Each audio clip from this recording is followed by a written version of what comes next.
Welcome to the deep dive. Today we're doing a really unique exploration. Yeah, this one is fascinating. It feels like we're connecting two worlds that don't normally touch. Exactly. We're taking this classic, this timeless piece of wisdom, the Serenity Prayer, and we're applying it to the very practical and, let's be honest, incredibly stressful world of organizational transformation. It's true, it's not the first tool you'd think of in a change management toolkit, but the sources we looked at, they really blend behavioral science and strategy to show that this prayer is, in a way, a critical roadmap. A roadmap, I like that. It's sort of a shortcut to understanding the mindset you have to have as a transformation leader. And that roadmap, it actually starts with a really compelling story. We found out that one particular executive, a CEO known for some pretty radical transformations, supposedly uses this exact mantra before starting any big project. Right. Grant me the serenity to accept the things I cannot change. The courage to change the things I can, and the wisdom to know the difference. Precisely. And the research uses that three-part framework, serenity, courage, and wisdom, to break down what's really a non-negotiable mental state for anyone trying to lead change successfully. So that's our mission today. We're going to unpack how these three kind of abstract ideas translate into actual actionable steps for you, the person who's tasked with driving the stuff in your own organization. Let's get into it. Okay, so let's start with that first duality, serenity and courage. It feels a little counterintuitive, right? If you're a change agent, your whole job is to disrupt things. Why on earth would you start with serenity? Well, that's the paradox. Your job is, by definition, to change things. But serenity in this leadership context, it isn't about being passive. It's about strategic restraint. Strategic restraint. Okay, tell me more about that. It's this crucial act of self-awareness. It's about understanding the fixed variables in your organization, the things that, for now, you just can't move. So knowing what not to touch is just as important as knowing what to fix. More important, sometimes. The sources gave a very practical, almost painful example of what happens when you lack that restraint. Yes, the $50 million equipment. Exactly. They talk about the classic mistake of trying to change something huge and entrenched. Yeah. Like swapping out a $50 million piece of equipment that's core to the whole operation. It has massive sunk costs. Everyone's trained on it. Right. And it becomes this battle that just drains all your political capital, all your resources, before the real transformation can even get started. So if you burn all your energy and goodwill trying to replace the big machine, you've got nothing left for the more important work, like changing the process flow around it. That's it, exactly. True serenity for a leader is having the clarity to see the anchors that are just set too deep. Maybe it's a financial liability or a regulatory thing, or just an institutional mandate that's immovable right now. So you conserve your energy. You conserve your energy and you focus it on the things you can move, like optimizing that process flow or reorganizing teams for better output. I wonder, though, how does a leader, especially an emerging leader, tell the difference between strategic restraint and, just plain old inertia or even fear? That's a great question. And it does connect to the wisdom piece later on. Yeah. But for now, the key is the motivation. Inertia is driven by discomfort with change. Just keeping things the same because it's easier. Yes. Strategic restraint is driven by a cold, hard analysis of fixed costs and political feasibility. It says, okay, we have to use this equipment for 5 years, so let's transform everything around it. That's an active acceptance, not passive stagnation. Okay, that makes sense. So if serenity is about knowing when to analyze and hold back, then courage must be the flip side. It's the aggressive counterpart. It's knowing when you absolutely have to charge forward, even if it's uncomfortable. It means challenging that status quo, even when everyone is telling you, but this is how we've always done it. And that's where you have to be comfortable with nonconformity. You have to be. And that immediately pulls us into behavioral science because conforming is one of the most natural, deeply wired things for humans to do. This is where it gets really foundational for anyone listening who's ever faced that wall of resistance in a meeting. The sources explain that this drive to conform, it isn't some modern weakness, it's evolutionary. Oh, absolutely. Think way back to our prehistoric ancestors. Yeah. Conforming literally meant survival. If you were in the group, you got food, you got protection from predators. You had better odds of survival, period. Straying from the group meant isolation, and isolation was basically a death sentence. That primal need for belonging, it hardwired us for conformity. And that instinct is still playing out in boardrooms today. And today, those ancient instincts show up as two key psychological barriers that leaders have to well, blast through. For anyone listening, these are the aha concepts for diagnosing resistance. We're talking about social influence. The first one is called normative social influence. This is the easiest one to spot. It's just conforming to be liked or accepted. It's that desire to fit in, or the fear of being excluded if you rock the boat too much. So in a meeting, this is the person who privately knows the current process is broken, but just nods along when their boss defends it. Exactly. They don't want to risk their place in the social hierarchy. They're agreeing with a bad idea just to stay in the in-group. Mm. The symptom you see is often, silent resistance. They agree in the meeting, but then nothing actually changes. Because they're following the unspoken group norm, not the new plan. Right.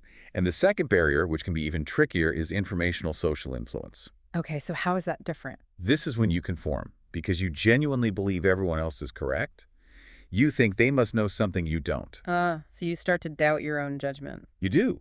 If everyone in the room, especially people you respect, thinks the old system is fine, you start to assume, well, they must have some hidden information that I'm missing. You question your own data, even if that data is solid. I can see how that would be devastating in an organization with, like, a really respected, long-tenured VP. If they insist System X is the way to go, a younger leader might just cave, thinking, I must not understand the full picture here. That is the core challenge. The courageous leader has to fight both their own desire to belong and the powerful assumption that the crowd is smarter than they are.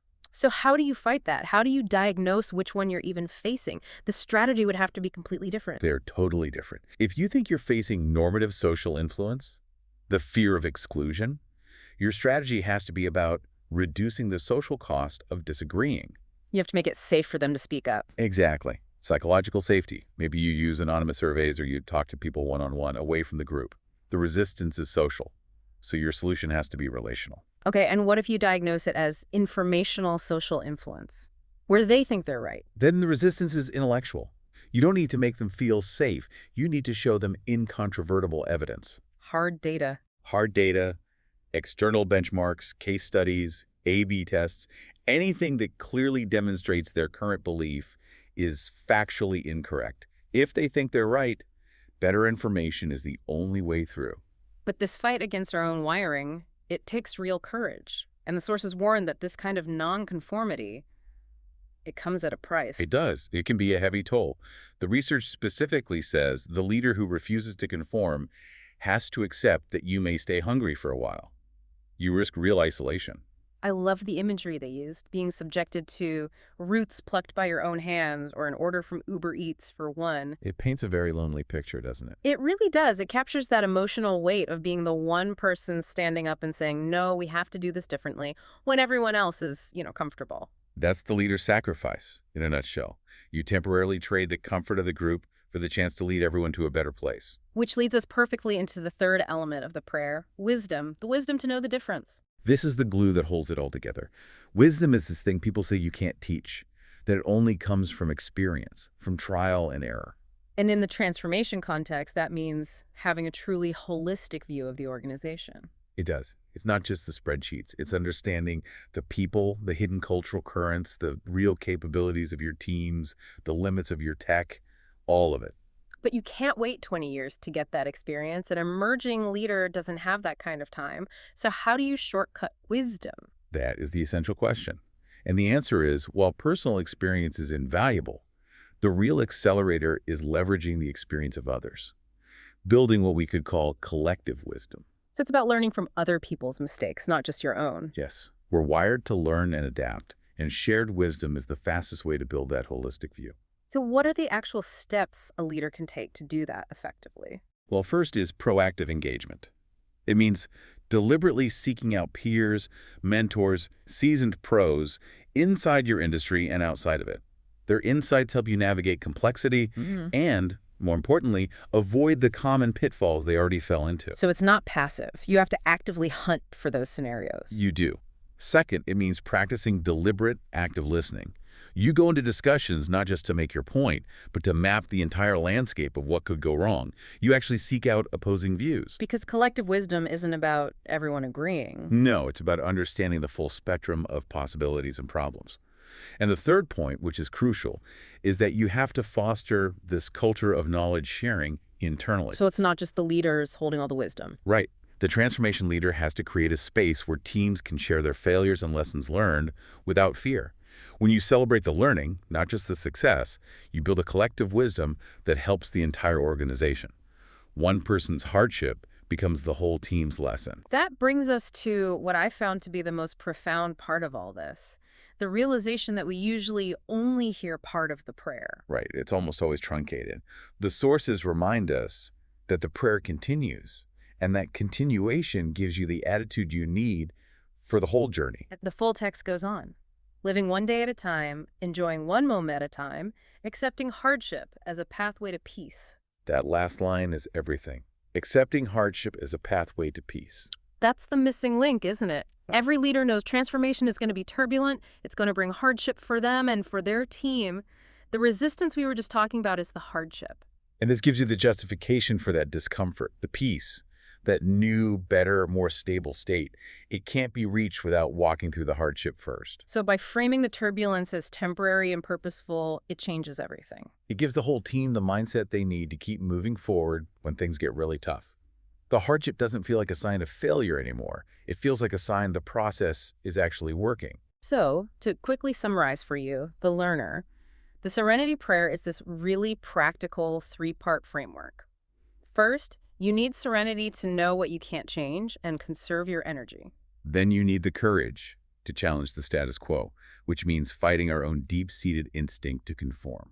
And finally, you need wisdom, which you can accelerate by tapping into the collective experience of others. And underlying all of that is the mindset that this temporary hardship, this discomfort, is just a non-negotiable part of the journey to a better, more peaceful state for the organization. Before we wrap up, let's leave you with a final thought to mull over.